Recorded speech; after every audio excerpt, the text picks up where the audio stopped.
Hello, everybody, and welcome to the Kaleidoscope Cafe Podcast. Joining me today is Niall Edwards. How's it going, man? It's going well. It's going well. Thank you so much for having me on the show. I really appreciate this. No problem, man. So I'm going to start off. You just sent me an unreleased track called Perspectives. Um, Yes. Big fan of that. Are you guys going to be heading in a more indie direction? Yeah, 100%. That's definitely the vibe we're sort of after. We have our roots in psychedelia and we're kind of always keeping that, but we're all really passionate about indie music. We've all always loved it. So I think it was a big influence on Perspective specifically and a few of the other tracks on the album. And yeah, it's something that I'm really proud of and want to do more of. So that'll definitely be a lot of the vibe coming soon. Yeah, that's cool. Do you kind of take influence? Because I hear when I listen to your music, a little bit of kind of Aussie psychedelia influence. Would I be correct in that?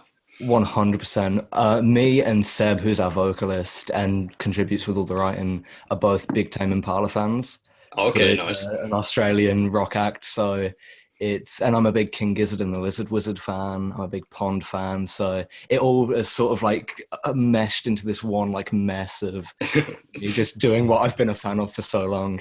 Yeah, awesome. So how did you guys kind of get together? How did the band meet?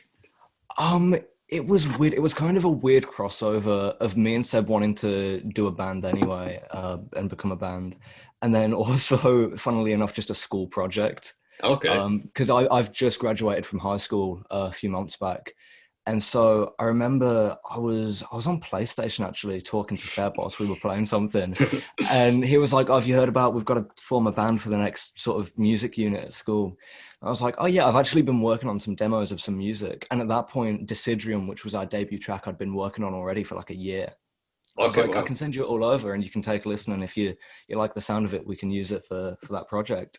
And he just loved the stuff that I sent. And immediately we just knew exactly what each other were thinking in terms of music.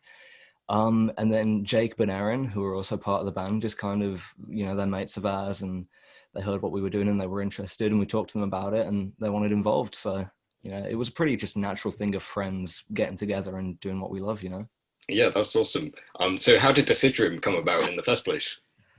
It's weird because I didn't know like piano or keyboard or anything at that point, but I just remember I used to do work at this theatre, this local theatre near me, and they had this big like kind of grand piano in the sort of lobby area, or like above the lobby.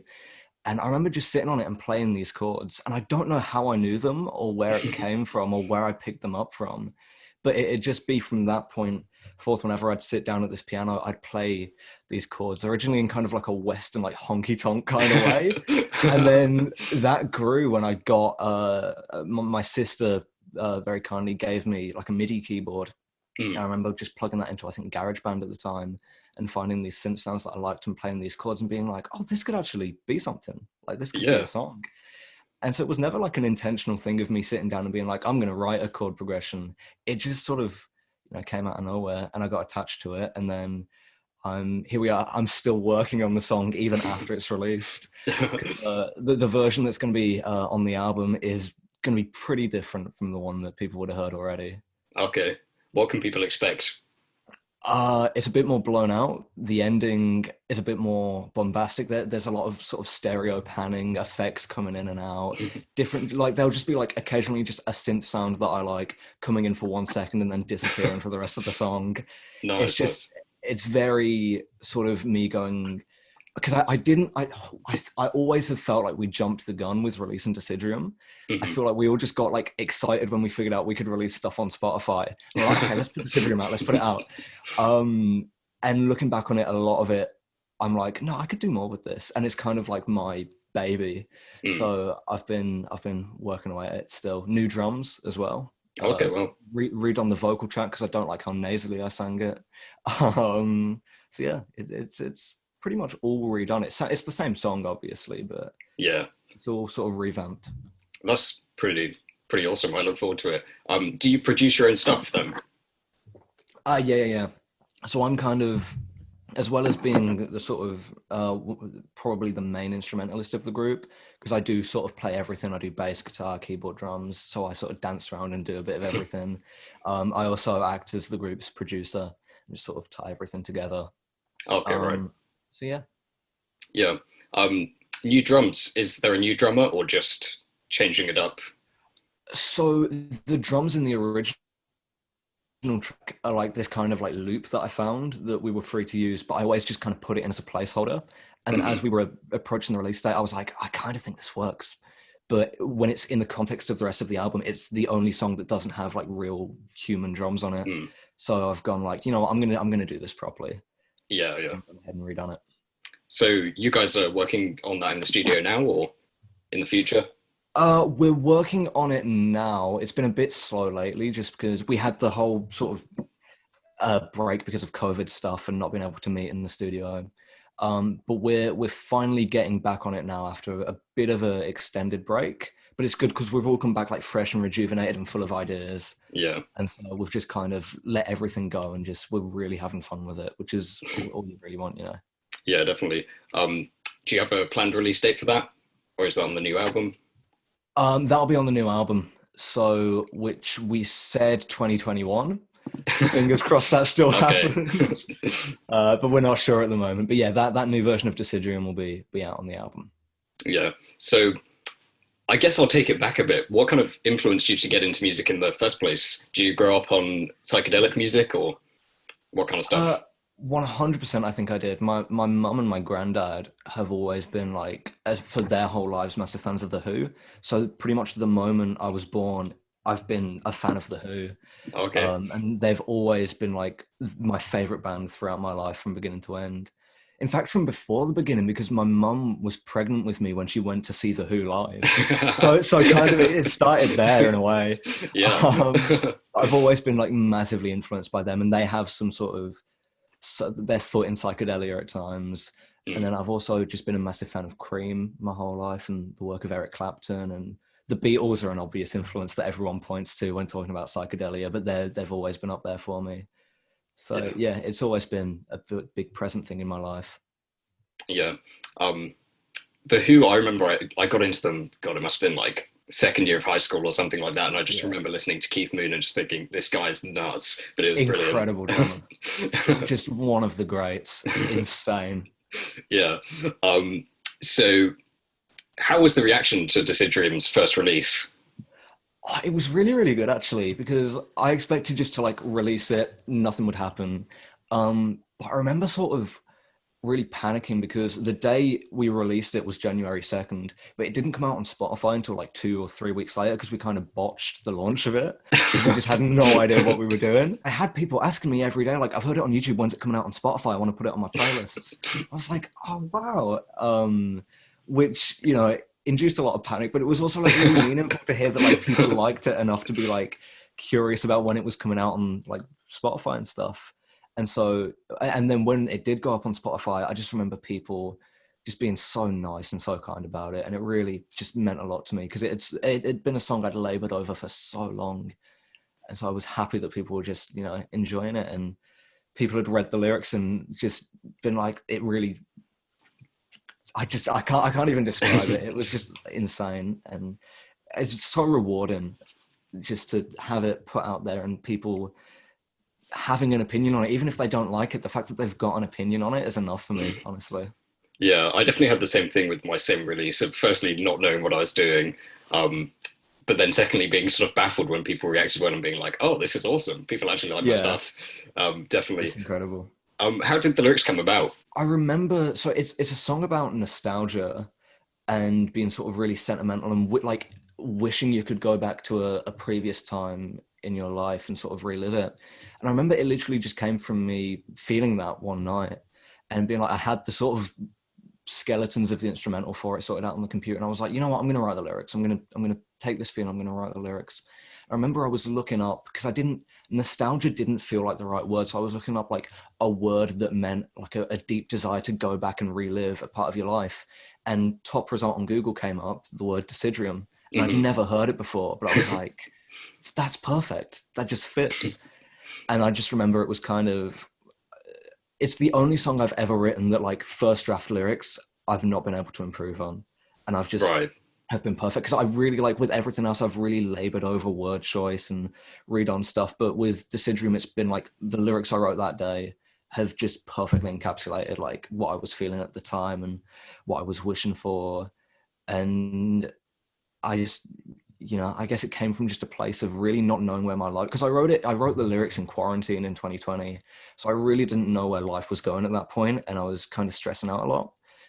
And I think it was just this big like therapeutic moment to be able to get it all out and be like, I wish I could go back to when things were better. Yeah. Yeah. Was that kind of, did it start as a lockdown project then, or were you guys working before lockdown? It started in like April 2020. So like right bang start of lockdown. And so it was a lot of us communicating like over Instagram messages and stuff, which isn't the ideal way to be in a band, but Yeah. it's what we had to settle with. And then it really kicked off when we sort of were able to get back into a neutral location in September. Mm. And it really sort of started going from there. We finished Acidrium, we wrote a bunch of stuff at my studio. And yeah, that really was when we came together and started being the band. It's when we came up with the name The 98s. Which I'm still gutted we didn't go with our original name, which was Salty Burger. me and Jacob were, because we were eating, we came to the studio to do some work, and we ended up just playing a board game and eating a Macca's. But someone asked for me to pass some salt, and I was like, "Oh, you're gonna have a salty burger?" And we all like made like eye contact with each other, and were like, "Oh, that's it." Yeah. And it wasn't it. I lost that battle, sadly. It's just a parallel universe where you guys are called Salty Burger. I like that. Yeah, I'd never heard the word Disinterim until the song, but I think it does definitely perfectly encapsulate like the vibe of the song, as you're saying, like that nostalgic feeling. I think a lot of us kind of were hit with that in lockdown. Of just like, damn, wish we were 6 months ago right now. Exactly. Yeah. So in terms of your process, do you start with lyrics or do you always tend to start with music?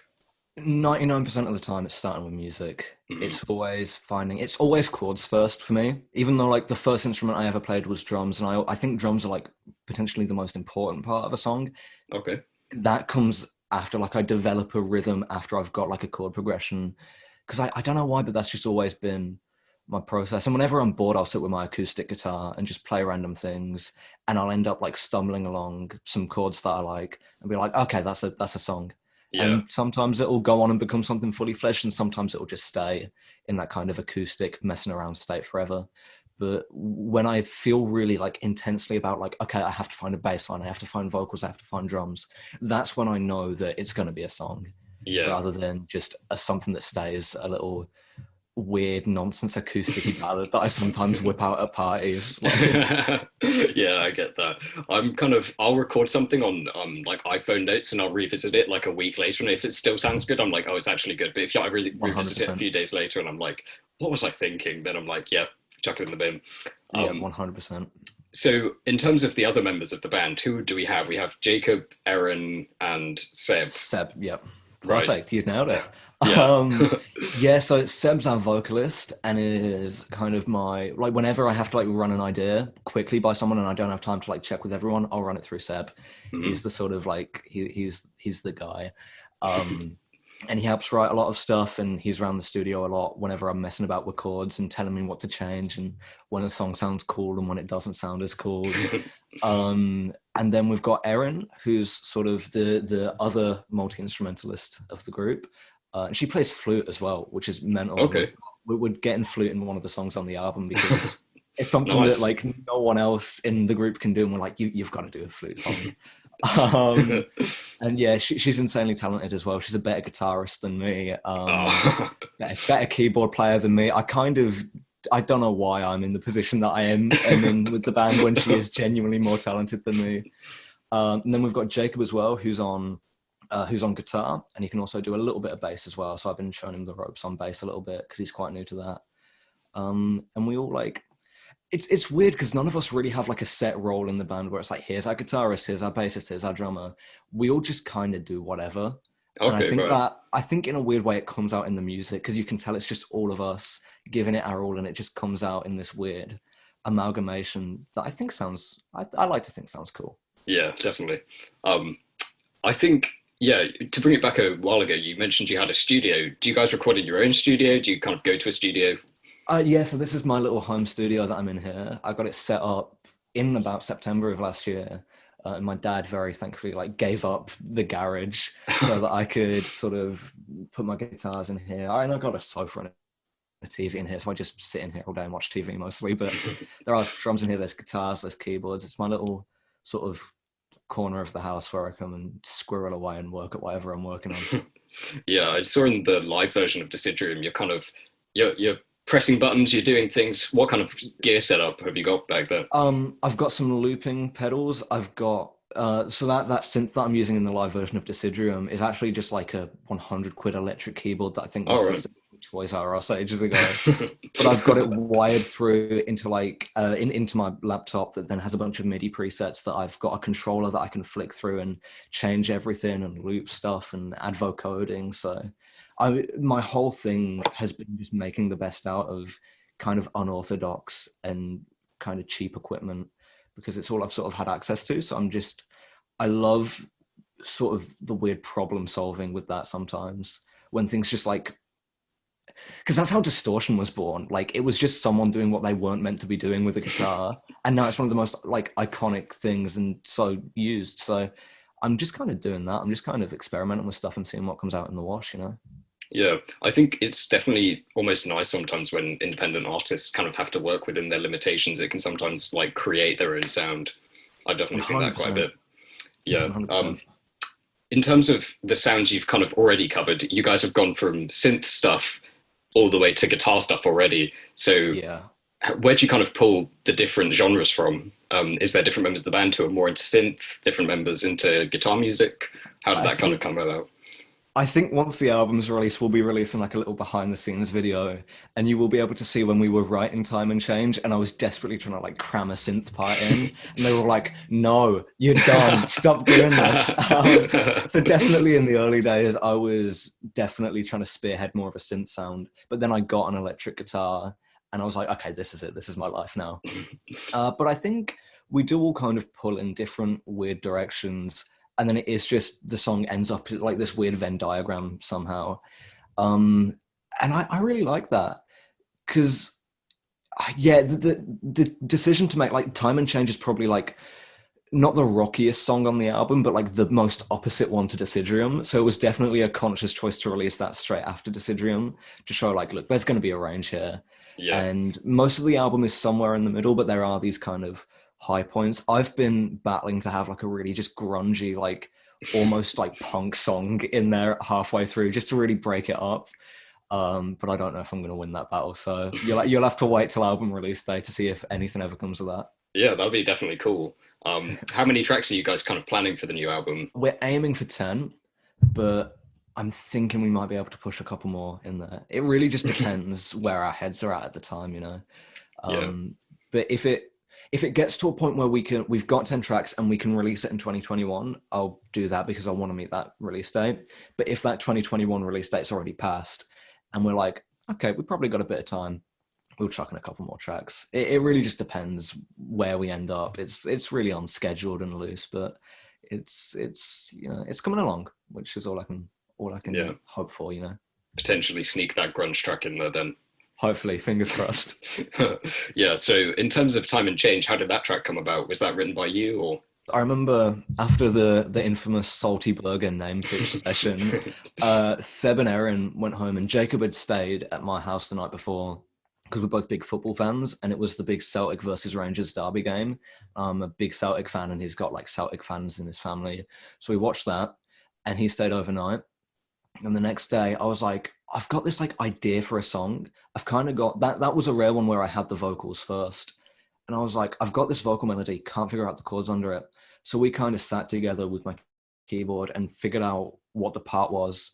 And I got the keyboard melody down. And then this drum track that we didn't end up using, but I just couldn't get it right. And it must have been about like 45 minutes of just me playing this one like really basic beat, but just not figuring out the time. And it was so irritating. But we got there in the end and we put this little like synthy demo of it together that I can send you if you want to edit into this. And you can play a little section of it.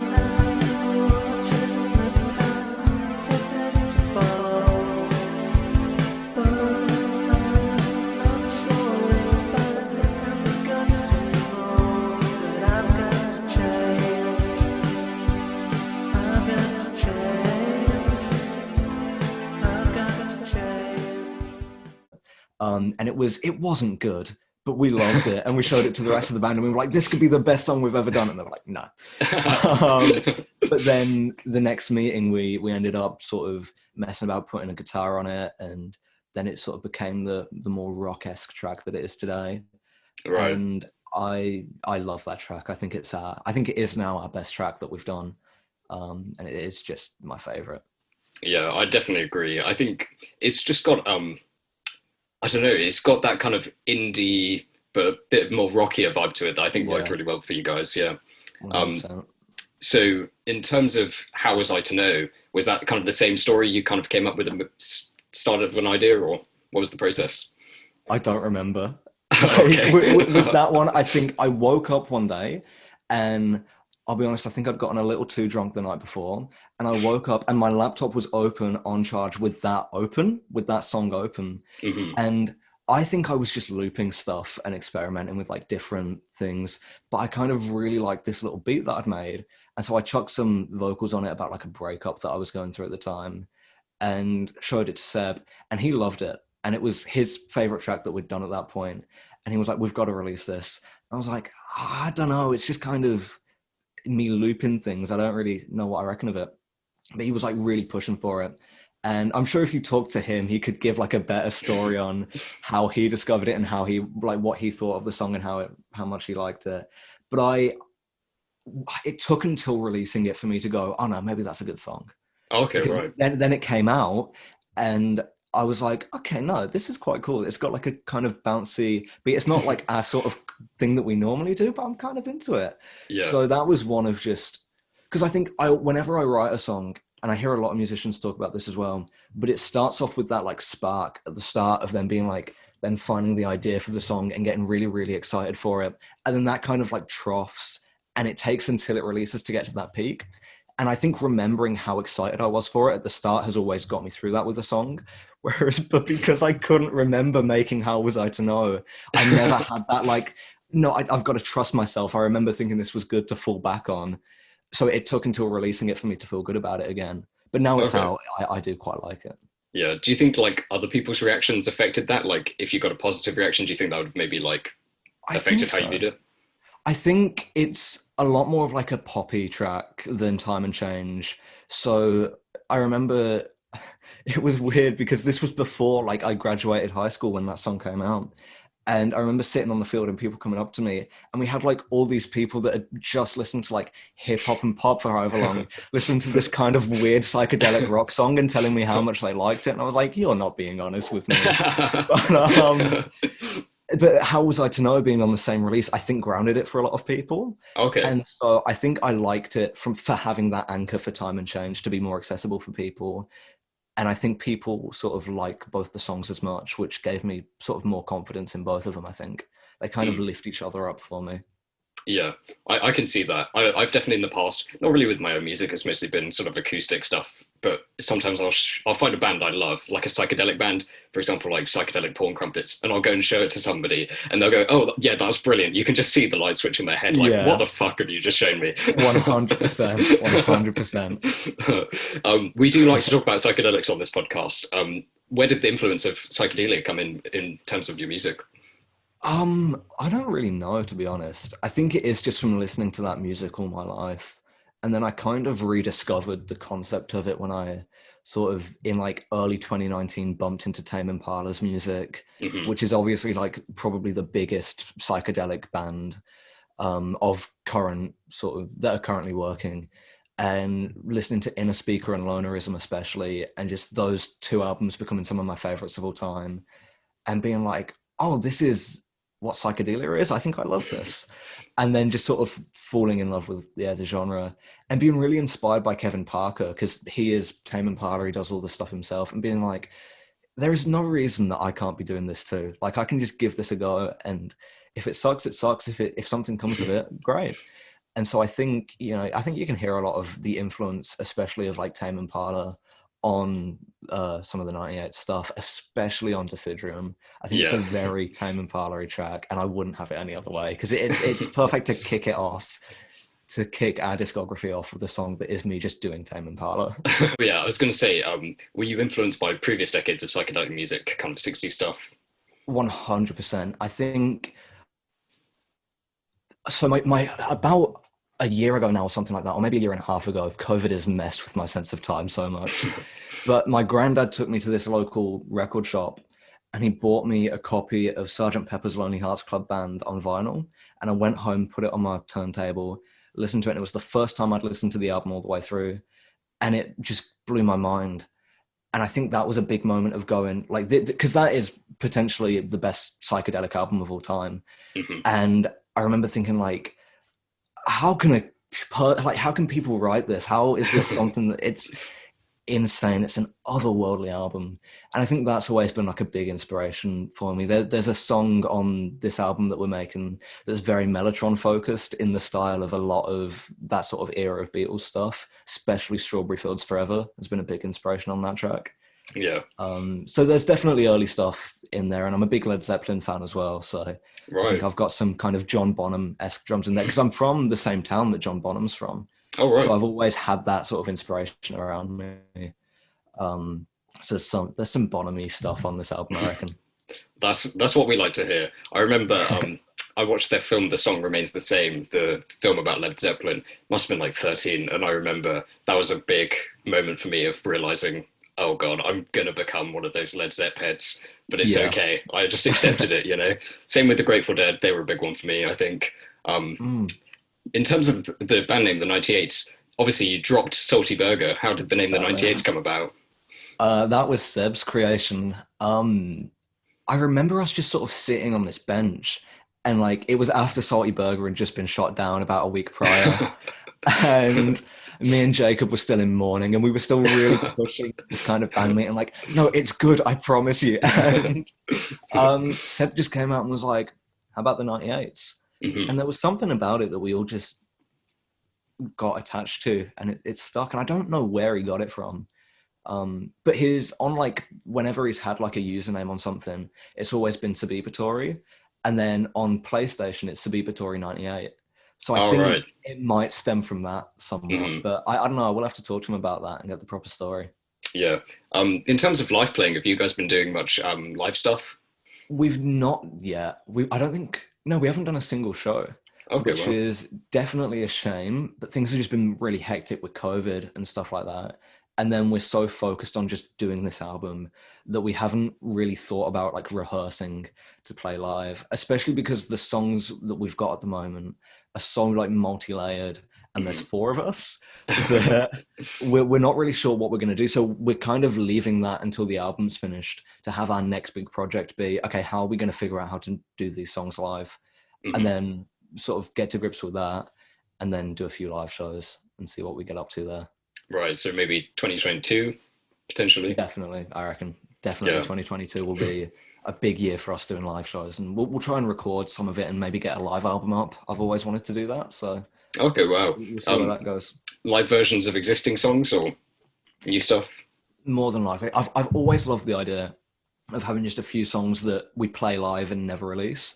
Okay. But I'm also really passionate about like taking these songs live and recording live versions of these because I think it will vary quite a lot from the studio versions, just because of how we set up as a band and not like any of us having defined roles. I think trying to take it live and give ourselves defined roles is going to make it a pretty interesting process Hmm. and might make the songs just completely different. Yeah, I can see it. You'd have to sort of translate them for live performance, I guess. Yeah. Yeah. Um, you were saying that you guys don't really have defined roles. You've mentioned that a couple of times. How did that kind of come about? Were you sort of like, we're starting a band and we have a guy, and you guys could also do this stuff, but maybe this stuff, Yeah. that kind of It, vibe? 100% it was that. It was me, especially having like my demos of Deciduum and How Was I to Know and a couple other stuff. Um, Being able to bring those to the table. And because we had those before we like officially started as a band, as soon as we started working on that, we didn't talk about like, okay, what are each of us going to do? It was just straight in the studio. We do whatever we can to make these songs work. And Hmm. then we've just never really changed that approach because I have never felt like it needs changing. I don't think any of us really have. And maybe it will one day, and maybe there'll come a point where we go like, okay, this isn't working. We've got to rethink our approach here. But for now, it's working well for us. So I'm pretty happy with sort of absolute mess that we are. Yeah, I think sometimes a bit of chaos can lead to pretty good art. Like you'll see dudes like David Bowie, and you're like, the way he was living his Yeah, life in the 80s, just complete chaos, but it resulted in 100%. some of the best art. So I think there is definitely a correlation between madness and creativity kind of Definitely. intersecting. Yeah. Definitely there is. um, so in terms of sort of the future stuff, you guys are planning the new album. Have you started any of the material for that? Yeah, so it's near. I'd like to say it's nearing completion. It probably is, and knowing me, I'll go back and get everyone to redo pretty much everything we've recorded. Um, but it is coming along, and Decidrium and Time and Change are both going to be on that album. Perspectives, which is the new song you've heard, is going to be on it. Um, there's a few others that we've done and are pretty much fully recorded. I've just got to do some extra like mixing work on, and then Mhm. we've got a few blank spaces that I've got some demos lined up. Like I think I've got enough demos now that if I never had another idea, I could finish this album. Okay, nice. But that's not the way to be. I got to keep going. I got to keep working. Got to keep going down to my writing place down at the Definitely. lake. Oh, So nice. Are you I more of got a writing outside kind of person? 100%. Mhm. I back when I first started, I could kind of do it just in my room, but I don't know. I think now that I've gone so deep into like the instrumentation side of it, I inside is for working with instruments, and then to write lyrics, I kind of have to go outside. And I've got this nice little bench that's always empty by like this small little local lake that I go and sit by pretty much once a day and just try and write lyrics for little demos that I've got on my phone and just see what I come up with. And it's a nice way to do things. Yeah, that sounds pretty peaceful, definitely. I have the same thing 100%. of if you have a change in scene, it can also it would like sorry, also change like your creative approach in a way, like just having different surroundings, I think, and switching it up. Because if you're sort of doing the same things all the time and you don't leave your comfort zone, sometimes creatively you can stop leaving your comfort zone as well. I found that. Have you kind of Yeah. felt that? 100%. I've noticed that whenever I've felt like I know what I'm doing, the music's gotten worse and the stuff I've creating has been bad. Whereas whenever I feel like, oh, I don't really know what I'm doing here, I feel like this is a bit of a mess. It's been like, no, that's when I'm making the best stuff. So it's kind of channeling that feeling and then also balancing out. Because then when I realize I don't know what I'm doing, I get too confident in the fact that I don't know what I'm doing. So that means I know what I'm doing. So it's Yeah. a balancing act, but it is what it is. And music's always going to be something that it's so difficult to explain sort of where things come from. And it's just about trying to like do things that will get me inspired Yeah. and, just where those ideas come from and trying to grab hold of them. I've definitely heard the same thing from a lot of songwriters. Like I think Paul McCartney, he's just like, oh yeah, Mm. something came to me in a dream, or like Yeah, you he just says have that those with random so moments. much. Yeah, like so I think it's Yesterday and Let It Be. He's both said like, "Oh, yeah, I heard it in a dream," and I just woke up and wrote it. I'm like, those are two of the greatest songs I've written. How do you just? That's incredible. Yeah, I think he said one song came to him on a magic turtle, and I was just like, I mean, that's acid for you, man. But Exactly. yeah, he is kind of the absolute archetype of yeah, this idea just came to me. But that is how it is 100%. sometimes, and you're like, where on earth did that come from? And it's for me, it's almost like I'm an observer of the idea, and I'm just kind of pulling it out of thin air, basically. Um, Yeah. in terms of production, how did you learn to produce? Did you kind of do that at school? I don't really know. I don't think even though it's something I do, I don't think I fully understand the concept of it. Okay. Like I never am able to separate in my mind, okay, like what, because when I'm working on a song, it's all one thing. So I don't have the sort of separation of songwriting, producing, mixing. It's all just kind of one Hmm. experience. And I think it has just come from a lot of trial and error. And I did podcasts a lot back from like 2016 onwards. So I was familiar with audio editing. So I was able to like somewhat take that experience and put it into making music. And so Right. it's all kind of one weird amalgamation for me. Like I don't think of any of it as any like set defined role. Similarly to how we all are in the band, it's that Hmm. repeating theme of just everything being a bit all over the place and random, but somehow coming together to make something that makes sense. Yeah, it's definitely worked out for you guys. In terms of Thank you. instruments, you said you didn't really know what you're doing on piano. Has that kind of been a theme that's continued on to the instrumentation side of things, like, or have you learned a bit of theory? What's your kind of process there? I know very like mild beginner theory, Hmm. but not enough to like. I understand what things are, but I don't fully understand why they are the way they are. But I know enough to kind of get me by and to write stuff, and occasionally like jump on like the Ask Musicians thread on Reddit and be like, why isn't this work? Someone help me, and Yeah. be able to like reasonably explain what isn't working. um, but yeah, I'm not massively into theory, but for me it's just about like every instrument I've ever picked up, I've started learning like one thing on it, and then just being able to like jump off from that and kind of teach myself in some sense. Hmm. So I did that with drums at the very start. I got a few lessons early on. I actually had a really good drum teacher early on who taught me like the basics and got me to like pick it up really quickly. And then from that point on, it was like a jumping off point to just learn everything myself and sort of self-teach myself a lot of the more complex methods. And it's been the same with keyboard. I learned a few stuff on YouTube and then went off and just figured out for myself what worked. And exact same thing with guitar. And now I'm doing Right. this in bass. Do you kind of go by ear then? Very much so. Very Mm. much so. It's best for me to just like experiment with things and have like 90% of it not work. But then when you find that thing that does work, be like, oh, okay, I found it. Yeah. Do you think you can ever see yourself kind of doing improvisational stuff in the future, like at live shows? I would love to be able to. I think I could on drums, but I'm not good enough at like guitar or anything yet to be like to be able to do like a full like live jam. But it's something I've always heard like recordings of other artists do and been like, I really want to get to that point one day. So I'm getting there and I'm learning, and one day I'll be able to. Yeah. What kind of music are you listening to now? And because you were sort of saying about how Tame Impala could sort of influence the previous tracks, are you listening to any stuff at the minute that you think might influence stuff in the future for you guys? I've gone back and I mentioned Cream and Eric Clapton earlier, and I've gone back and listened to a lot of Cream lately over the past couple of weeks. I've also been weirdly getting into a lot of pop music, which has Okay. never massively been my scene before, but I've suddenly found myself being a really big Taylor Swift fan, Okay. which I don't think is going to influence the band's music too much. But check back in on me when I'm doing like a solo album and it's like a country pop album. We'll see how that goes. Yeah. But yeah, I think I've been getting into pop music in a big way as like an escape from like whenever I'm listening to psychedelic rock, I'm like, oh, I could be doing this in my songs. And so I think for a lot of pop stuff, because I'm not making pop, it's good for me to listen to it and go like, just be able to relax and Hmm. enjoy what I'm listening to. Yeah, I think for me as well, the charts kind of stuff has gotten a lot better lately. Like things like Skate 100%. by Bruno Mars or stuff like that. I'm like, oh, stuff's actually happening in the pop world that's worth Yeah. paying attention to now.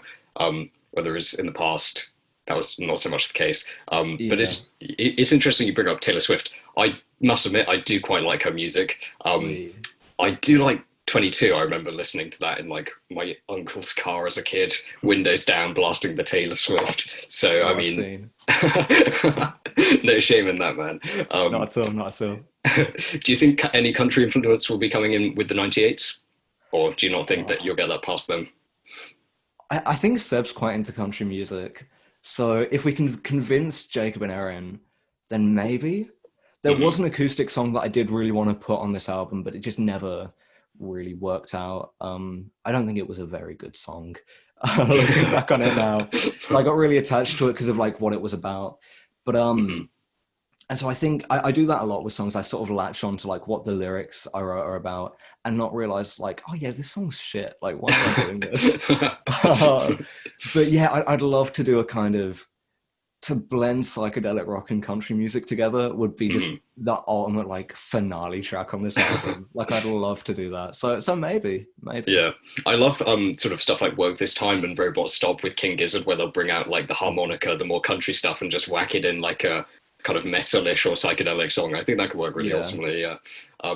In terms of choosing what's a good song and what's not worth putting on a record, how do you kind of approach that? How do you kind of know what's worth putting on? A lot of the time it will kind of happen naturally. Like whenever I'll usually my stages I'll do like an iPhone voice notes demo, and then I'll take it onto the laptop and do like an either Ableton or a Logic demo, and then if it doesn't go from there and I don't keep working on it, that's usually just the end point and I'll never come back to it.